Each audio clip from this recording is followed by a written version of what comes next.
All right, next news story. This one was a big one. And by the way, guys, this is on dailypalantir.com, publication dedicated to Palantir. This was big. So Sham Sankar did an interview with Emily Chang from Bloomberg, and she straight up asked him, hey, Russia, Ukraine, you guys are the ones that are supposed to be solving this, right? What have you done?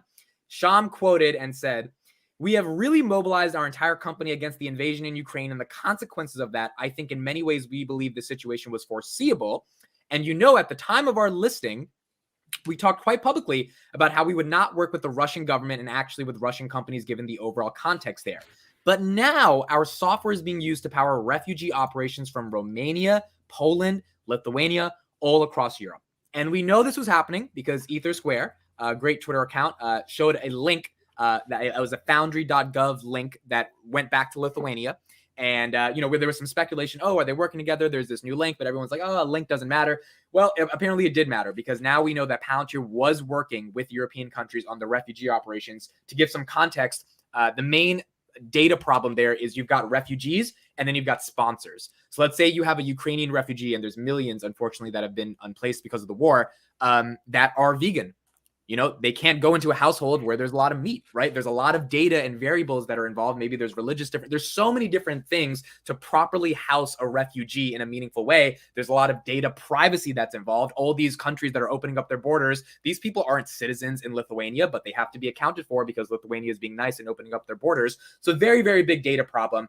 Sham also talked about how they're working with companies now to deal with their supply chain and their logistics, and BMW was one of those examples. So Christian, let's start off with you. What was your reaction to this news when we got explicit confirmation that Palantir is working with the Ukrainian refugee crisis? Yeah, I mean, it was expected. The thing about Palantir, they've noted very clearly that they are supporting the West. And I think it's a very noble thing to do. Not many companies, especially in the Valley, kind of propose this view. So number one, it was expected, and it's interesting to say the least that they've had some involvement within the recent crisis.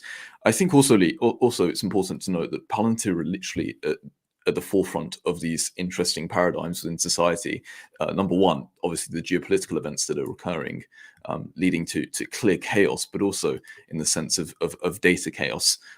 And you have these interesting paradigms that are kind of intertwining within society, and Palantir is literally at the pinnacle and the forefront of those. So I think it's exciting to see where this company can go.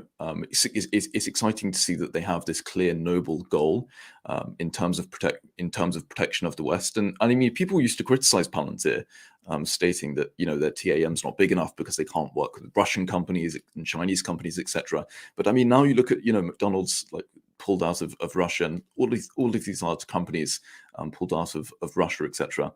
And it shows that Palantir really pursuing this ideological view is, in my opinion, very noble and a great thing to do. So it was expected. I think that we should see, more involvement now of Palantir within European nations, which is something that I'm expecting at least within the next quarter. So very excited, and I think once again a very noble thing for Palantir to do. And they're really riding some huge waves, not only from a geopolitical view, but also just from the kind of macro view of data. Chris, your thoughts? So I think this is one of the highlights. I think that we should give some props to management for recognizing early. Essentially, one of the key things that they did early on that made a lot of sense was, one, not get involved with the adversaries. They knew that because of their contacts with the government business and everything else, that this was something that they weren't going to do from the get-go. So right now, a lot of companies are figuring out ways to take themselves out of Russia and even to some degree China, because now they're starting to feel like, hey, that adversarial role and that new Cold War is starting to creep up. So how do we insulate ourselves from that Chinese involvement? Right now, one of the biggest, in my opinion, risks that companies have is their exposure to China. If a significant amount of your revenue is coming from China, and tomorrow morning we start in a Cold War scenario where they nationalize a product that you usually were getting a big short chunk of your revenue from, that's a huge risk. So an example is Tesla. Right now, Tesla is getting a significant amount of revenue in China, because they have a factory in China, they're building in China. But what if the CCP tomorrow says, hey, guess what? America's no longer our friend. cut it off the supply chain, and now Tesla would be stuck in a bad position. What's worse is Apple, who's almost 80 to 90% of their supply chain is based in China. So how do companies get around that? So a lot of efforts right now are going around in the industry, especially the tech industry, on how to reshore some of that productive capacity.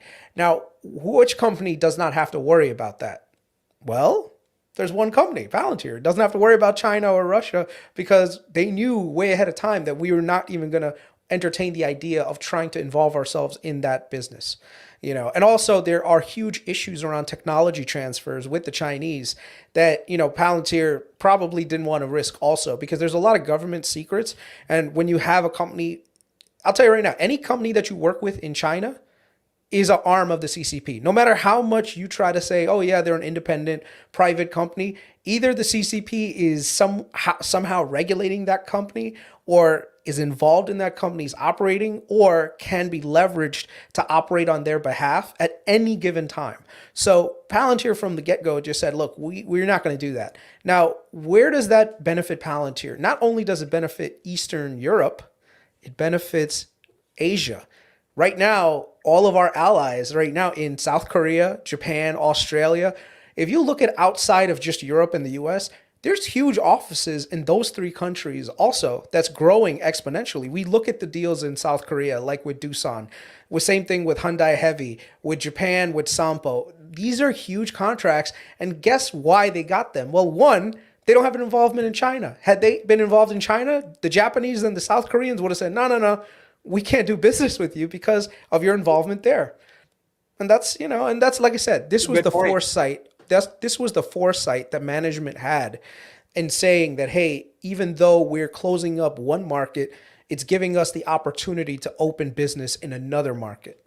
Well, they saw to your point, the foresight of there's only going to be two really major powers that are going toe to toe, and that's going to be China and that's going to be the US. And they were able to make sure that they were able to build other relationships with the other different countries, and will continue to do so as long as they're Western allies, and expand from there. But their business isn't in jeopardy. So I'll give you an example. NVIDIA, my second largest holding, who I love dearly, if they were to have Taiwan Semiconductor go down and get taken out by the Chinese government and China takes over on Taiwan, there'd be a lot of semiconductor companies that are hurting, like NVIDIA, who does 50% of their production from Taiwan Semiconductor. I think Broadcom does 75%. So you can see how we're dependent on a lot of different things with the Chinese government. But to your point, with Palantir, you never have to worry about it. That's one thing you don't have to worry about. It's interesting to look back when Google were working with China for certain AI projects, and Thiel called them out very early on. And I mean, I didn't really expect, any of this to occur, especially the conflict within the recent times. But it has highlighted the vision by Karp and Thiel and management overall. So credit where credit is due. I mean, it's a fairly bold thing to say when you're trying to build a massive company. One may argue that you're not going to work with such large nations, right? But in hindsight, it seems to have played off. And I mean, you speculate over the viability of Google, competing ever with Palantir in consideration of their past relationships with China. So it's an interesting area to theorize over.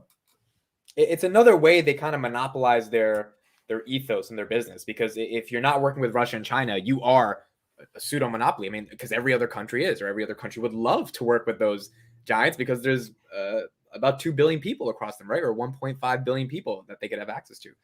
Now, granted, Google and Facebook, these guys are consumer businesses at the end of the day. So their TAM is unlimited because there's billions of consumers. Palantir is a B2B business, but nonetheless, if you're going to offer a consumer product in a country that's probably going to restrict how you offer it, given the nature of freedom of speech, then it's something that they'll never be able to compete with Palantir on an ethos level.